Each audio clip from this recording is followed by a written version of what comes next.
Hello and welcome to What the Tech from Boast AI, where we talk with some of the brilliant minds behind new and exciting tech initiatives to learn what it takes to tackle technological uncertainty and eventually change the world. Today I am happy to welcome to the show Kristjan Sigurdson, Managing Director at Endeavor Canada. Founded in 1997, Endeavor is a global organization with a mission to unlock the transformational power of entrepreneurship by selecting, supporting, and investing in the world's top founders. Today, Endeavor's network spans 40 plus locations and supports 2,300 plus entrepreneurs, whose companies generate combined revenues of over $28 billion, have created more than 3.9 million jobs, and in 2020, raised over $4 billion in capital. As Managing Director of Endeavor Canada, Kristjen connects growth stage entrepreneurs with resources, mentorship, and networks to scale their businesses and transform their communities. But he's been working hard to drive Canadian innovation in numerous roles for more than a decade, including helping scale the Creative Destruction Lab into one of the world's largest startup support organizations, while also completing a PhD in strategic management from the University of Toronto's Rotman School of Management. He's got an amazing background and has been a stellar resource to founders across Canada and beyond. And I can't wait to pick his brain on what it takes to drive innovation, achieve growth, and scale in 2024. So without further ado, welcome to the show, Kristjen. Thanks so much for having me, Paul. Really excited to be here. Absolutely. It is my pleasure. I know I gave a little bit of your background, but I'd love to hear from you. How did you get into the startup space, the entrepreneurship space, and just what got you into the tech scene too, to begin with? Yeah, it's a great question, and at risk of being long-winded, it's a bit of a long story. I'll try to be brief. Really, my kind of career in startups traces back to the late 2000s. I was working in international development at an organization based in Washington, D.C. And our focus was helping less advanced economies, primarily in Latin America, to bolster their economies by improving the quality of their research universities. And what I kind of came to realize back then was just this critical role that university research and the intellectual property generated there had on economic development. And it was an interesting problem because you saw universities like Stanford that were able to, through two graduate students, produce a company like Google, and that just simply didn't happen at a lot of other universities. This led me to come back to Canada, where I, became a bit obsessed with understanding the secret formula that these powerhouse U.S. schools seem to have in turning research into billion-dollar companies. And it led me to actually pursue a research-focused master's degree at the University of Toronto, and eventually my PhD. And I think kind of a key turning point for me that got me specifically into Canadian startups and tech transfer was that I spent back in 2012 a summer at the University of Toronto's archives going through over 200 boxes of invention disclosures between 1980 and 2005, where very few of these had been successful, despite the quality of the research that these inventions were based on being really high. So I went through these boxes trying to figure out what is this formula, what is going wrong. And in the process, I kind of became obsessed with this challenge of like, this isn't just a less developed economy issue. This is an issue that most economies, most regions seem to face, with a few exceptions being the MITs and the Stanfords and so on. And at around the same time, I was introduced to the person that eventually became my supervisor of my PhD, Professor Ajay Agrawal, who was at that time founding and building the first year the Creative Destruction Lab. And so my passion for understanding the problem of turning great IP and technology into great companies was sort of wed with a program that was exactly trying to solve that challenge by supporting these early stage entrepreneurs, specifically with a science background in creating companies. And that led to about a decade of graduate research, coupled with a variety of leadership roles at CDL, as we took that organization from a small upstart sort of pseudo accelerator in Toronto to a global organization that expanded to 12 or 13 different universities around the world and across Canada. So that's kind of the long history. And then about a year and a half ago, after spending that long with CDL, I decided to move on and was approached by some of the board members of Endeavor Canada, who were trying to focus on a later stage than what CDL was focused on growth stage companies. And I truly came to believe and had come to understand by that point that was still a really big shortcoming of our ecosystem here, was figuring out ways, and it's hard to do this, figuring out ways to support the companies that are kind of beyond where all of the typical accelerators and incubators support them. So that's been my mission for the last 13 months since joining Endeavor Canada, and it's been a kind of a great journey over the last decade to get here. That is really interesting, Christian. I have several different questions I want to pull up. First on, I'd love to know a little bit, if you can share without giving away the secret sauce. What were some of your findings when you were deep in those archives and you were finding all this IP that had just never been necessarily taken to market or taken to the startup world or brought to the business table compared to, like you had said, the Stanford and the MITs of the world? What was some of the missing ingredients there that left these languishing when they were great innovations and great ideas, but they didn't necessarily have all the tools, perhaps, or resources to get those into the company stage, to get those into the startup world? Yeah, there's a couple things, and in the kind of the great failure of that master's thesis, and you can go find it and read it, and it doesn't give a silver bullet solution. Sadly, I wish it did. That's what I hoped. I hoped I would uncover something, truly pithy and transformative, but brief. The reality is these projects failed for a myriad reason, a set of reasons. I think, if I was to boil down some kind of key talking points about what I learned from that was that every one of these projects was so distinct, and I think that's true of every startup company that's scaling. Like there are commonalities, but the set of resources and talent in the founding team, the industry, the competitive landscape, the easily accessible markets are always different, and so there's no like you can learn some things from a book or from a set of lessons or from the findings of a research paper on entrepreneurship or entrepreneurial strategy. And certainly I've worked with some incredible minds at the Rotman School and elsewhere that have tried to boil these things down. But when it came to kind of identifying the failure points, it seemed to be that there was just an infinite number of them. And I think one thing that did become clear though was that the schools like Stanford and MIT had found a way to fund in a way that I think Canadian schools, the University of Toronto among them, at least back, in the period that I was studying, had found a way to fund exceptionally talented people to support these entrepreneurs with very large budgets. Like the Stanford Tech Transfer Office's endowment fund was on the same scale as all of the University of Toronto's endowment fund. And so they had incredible world-class lawyers. They had local mentors who built billion-dollar companies that they could bring in and mentor the Larry Pages and the Sergey Brins. And it was just about supporting them with really, really bright people with exceptional experience who could figure out, okay, what is the specific failure point with this company and how do we help push those founders past it? And I think in other ecosystems, you just don't have that luxury. You don't have that density of talent and experience and judgment. And often, and again, this has maybe changed to some extent over the last couple of decades, but often there wasn't really an appreciation from the university administrators and leadership at that time, or from the inventors/founders themselves, of just how important that elite expertise was in getting them over the line. And one thing is like raising a seed round or licensing your invention to a company. The other part is maximizing the value or the potential you actually build a giant company based on that. I think there's a lot of too early celebration of these early wins, and we need to celebrate wins. Every part of the entrepreneurial journey is hard, but if we raise a seed round and believe, well, our job is done, we're now in the successful group of projects. What I've learned over the years is that's just the start line of the race. And I think expertise at the later stages of the race, the last 3 quarters on your way to a very large liquidity event, is sometimes where our companies in Canada and really a lot of parts of the world seem to trip up and fall. Absolutely. That makes perfect sense. I'm based here in Boston, so I think there's also blinders on some of the people in the local tech hubs, at least here in the States. We seem to think because we have Harvard, we have MIT, we have everything we need here, and this is the only place where innovation is happening. I have learned since working with Boast, and I think this might have been a change even in the past 5 to 10 years. I've only been with Boast for about a year and a half now, but going to events in Toronto, going to Startup Fest in Montreal, going to Innovate West out in Vancouver a few weeks back, I had no idea how much of the innovation ecosystem that existed outside of my local tech community until I came to Boast. And a lot of it is in areas that we're not even touching here in the Boston area. We're very, very focused on a few specific things here. We think that we do it all, but we absolutely don't. The quantum computing up in Toronto, everything coming out of Waterloo, those are just a couple of examples. I feel like a lot of the basis for AI too, at least as we talk about it today, came out of those think tanks in Toronto and in that area in Ontario.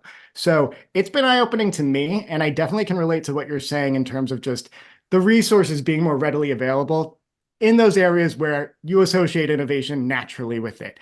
Whereas there are opportunities both in academia and outside of it for entrepreneurs in Canada and anywhere to tap into resources and to make their ideas come to life.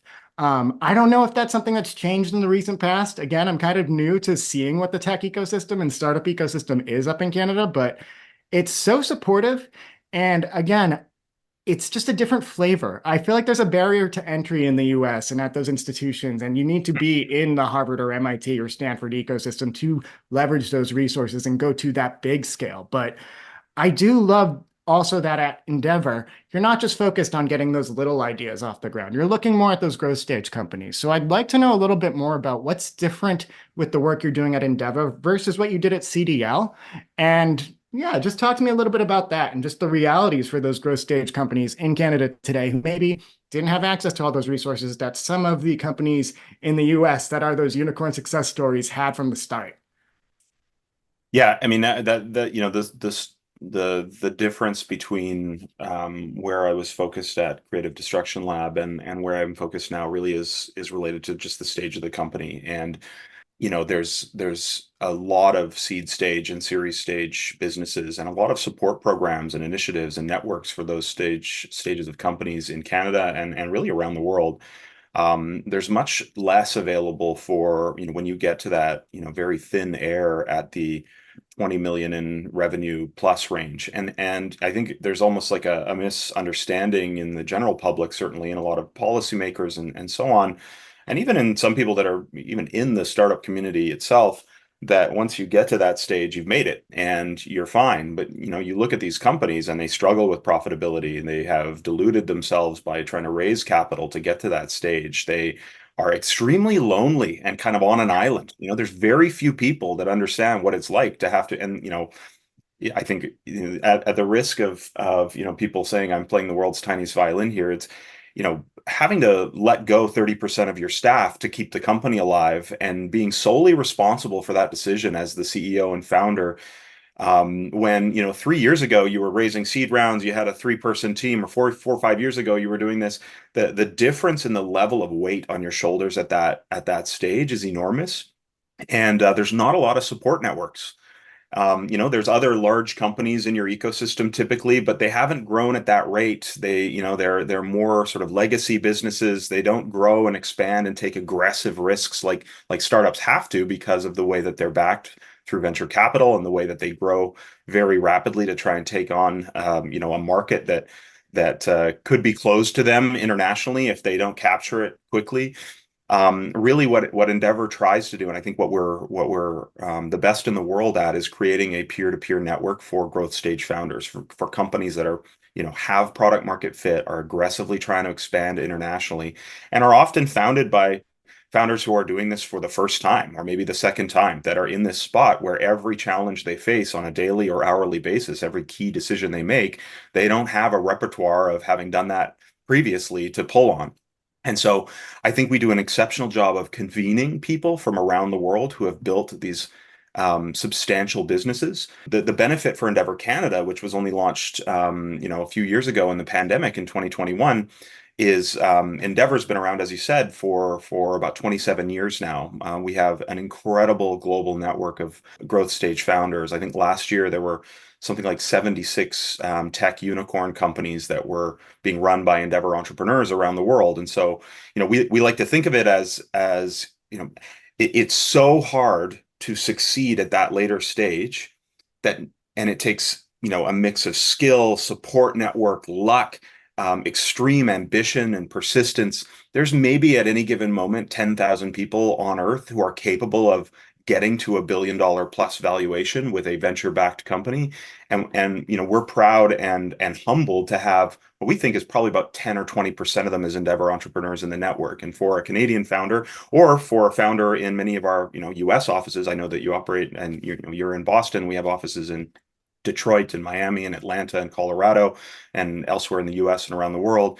For those founders to be able to tap into that global network, to reach outside of their ecosystem for the type of support and shoulders to lean on, and also to give back to those founders and teach them what we've learned here in Canada, the US, I think it's a really exceptional opportunity. And my job is to just make those connections to to create and nurture the types of events that will bring those people together, and to create sort of a platform for serendipity as well, where these founders can meet one another and find value in ways they weren't even expecting to, just based on the quality of the people they're putting themselves in rooms with.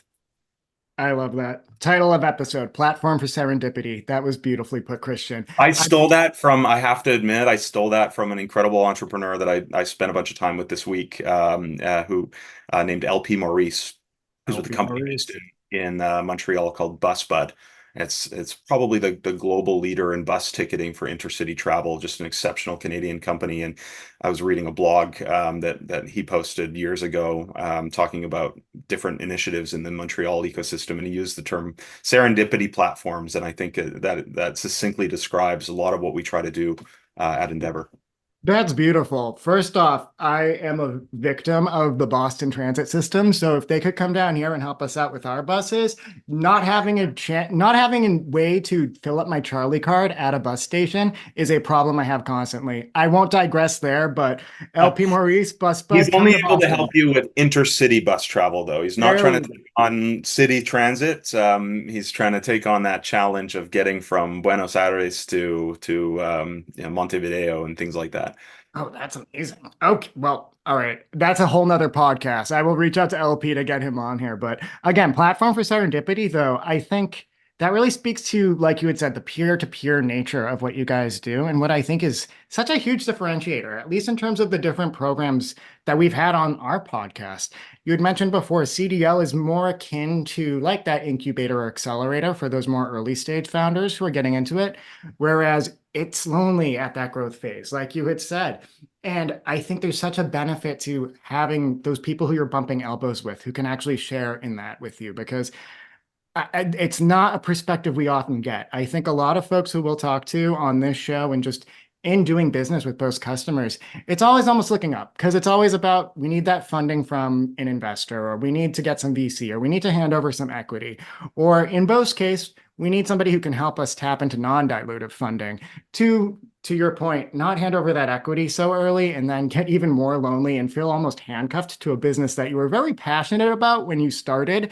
But now you're just keeping the lights on because you might have moved far away from what your original goals or mission were, but because you handed over so much equity early, you don't really have that much control anymore. But that's a whole separate digression. But I love to hear that you provide that resource, because again, it's very much an ethos that we share here at Boast. We have been around since 2011, but we very much embrace the startup mentality. Again, we only succeed if our clients and partners succeed. So we are bumping elbows with them. That's very much how we feel. We are peers with our partners and with our customers.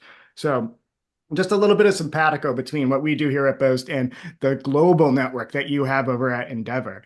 I know no one wants to pick their favorite child, but are there any success stories out of Endeavor since you've joined that you want to maybe highlight or shine a light on? So we're new in Canada. As I said, there's many success stories globally of Endeavor over the 30 or so years that it's been operating. In Canada, we're still in the startup phase ourselves. We're a small team, working really hard to support a small group of exceptional growth stage founders that we've selected to date. There are 4 Endeavor Canada companies presently, one in Victoria called Certain, one in Calgary called Cement, one that's split between Toronto and Vancouver, Coho, which is a neobank, and then another company, SRTX Labs, based in Montreal.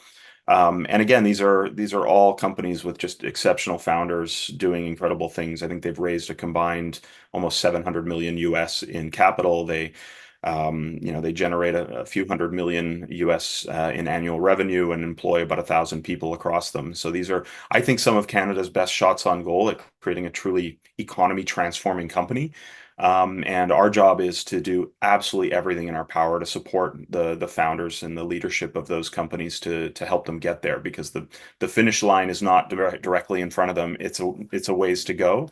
But each of those companies are just exceptional. Endeavor operates a fairly rigorous selection process. It takes a while to get through. We have a national stage and then an international stage where world-class entrepreneurs and investors from around the world assemble to decide who gets in and who becomes the next Endeavor entrepreneur class. And so all of these founders have sort of made it through that gauntlet. We're super proud of them, and also just humbled that they choose to give us their time. And then there's a whole other class of great companies that we have in the pipeline that we're really excited to get to work for after they're selected. That is so cool. And I love that I recognize some of those names. I think Cement specifically, that is one that I know we have some friendlies in common with the folks over on that team. I'm So sure. happy to hear it. And again, like Boast, we're very much made up of founders from the tech ecosystem across Canada too. Our founder Lloyd, of course, and Alex, they both did their own hustling to get Boast off the ground, but we got DNA from the Diligent and Galvanized team here, and we're trying to be a unicorn in our own right eventually at some point. And we want to, again, make sure that we're working with peers and that we're bringing everybody with us. All boats are rising with the tide that we're hoping that we can help get higher. So I'd love to know what's in store for you for the rest of the year. Anything on the short term or long term that you want to highlight, or any new exciting initiatives that you have going on at Endeavor that we can maybe shout out? I mean, there's a lot going on in Endeavor at all times. I myself and my team will be, traveling around the country, helping our entrepreneurs finding the next generation of founders that we can support. So a decent amount of travel across the country. And then there's Endeavor events happening all around the world at any given time. You've got offices in 43 different countries. So we'll be supporting our entrepreneurs and our board members who play a critical role in the operation and the mentoring of the companies that are involved in Endeavor, and just getting them to events and really putting to use their expertise. So that kind of sums up the rest of the year. It's going to be a busy year. Like I said, we're still in the startup phase, so we've got ambitious goals to really take advantage of the global network for Canadian entrepreneurs, and also start helping Canadian entrepreneurs give their own, pay it forward resources into the next generation of founders from around the world that are involved in our other offices. Fantastic. Well, I hope that we can cross paths in person. Truly, that would be fantastic. And again, it sounds like you have your dance card full for the next few months, but exciting stuff happening at Endeavor. Any sage wisdom for the founders in our audience about how they can navigate the market conditions today, or even just capture success in 2024 as a Canadian, US, or international startup founder business endeavor? I mean, again, I don't even presume to be able to provide the kind of advice. It's like this is a thing that this is like my inner academic coming through. It's like as you dive deeper into a topic, like how do you become a successful entrepreneur, you realize that you couldn't possibly provide a silver bullet solution to that. What I'll say is, I will leave with one thing. I think, one of the things that we talk about at Endeavor is this concept of the multiplier effect, the importance of having very large successful companies exist in your ecosystem, and then in having them apply what they've learned, the capital that they've acquired through that success to the next generation. We saw during my CDL years the impact that Shopify's IPO had on the ecosystem in Toronto and around the country. And I think it's easy to focus on, like, oh, that, to kind of write that off as, oh, it's just a bunch of, tech folks that get rich. These events, are defining for your ecosystem. I mean, the reason that a place like Seattle is the way it is and is as, prosperous and successful is because of all of these, leaders in Amazon and Microsoft who rode that wave, who pushed those companies to the heights they achieved, and then who went back into the ecosystem, founded their own companies, joined the boards of new companies, invested their hard-earned, capital into the next generation. And that's really what we're trying to create, and create kind of a virtuous cycle of in Canada. But it takes getting these companies to the finish line. We need more massive exits and liquidity events in this country. And I think that's just a critical thing for the general public, for founders, for policymakers to keep their minds on, is how important creating those and creating the conditions that make that possible are for the future of the country. So, that's what we're about at Endeavor, is generating a multiplier effect, and we're a platform not just to help the entrepreneurs get there, but also to help them give back and multiply their impact by nurturing the next generation, investing in their companies, and so on. So if anyone out there is interested in learning more, my door is always open. You can find my contact in LinkedIn. My email is there. It's easy to get in touch with me. I'd love to talk with you.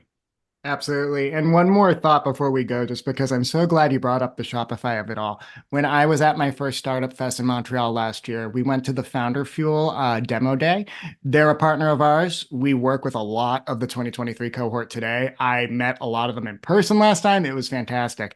Special guest Harvey from Shopify came on the stage. It was like a homecoming. I, again, learned so much more from just being on the floor at that event about what's happening in Canada and the opportunity. And to your point about kind of giving back to the ecosystem, he was such a cheerleader of every one of the early stage startups who was there. He knew what they were doing and he was ready to advocate for them. And he was working with Katie and Lisa and the Founder Fuel team to make sure that the resources he had would be available to these folks in the room as well. And he made himself so approachable too. I just can't emphasize enough that that's a perfect example of, again, let's get everybody lifted. We need more of those big exits. We need more of those big unicorns coming into market. And I'm glad that Endeavor is helping make that happen. Glad that we're both at the GOAT growth stage here at Boast and at Endeavor. And I can't thank you enough for chatting with me today, Kristjen. This is exciting. And I hope to see you again on your roadshow this summer. Yeah, it's been a pleasure and hope to see you soon. Thanks so much, Paul. Awesome.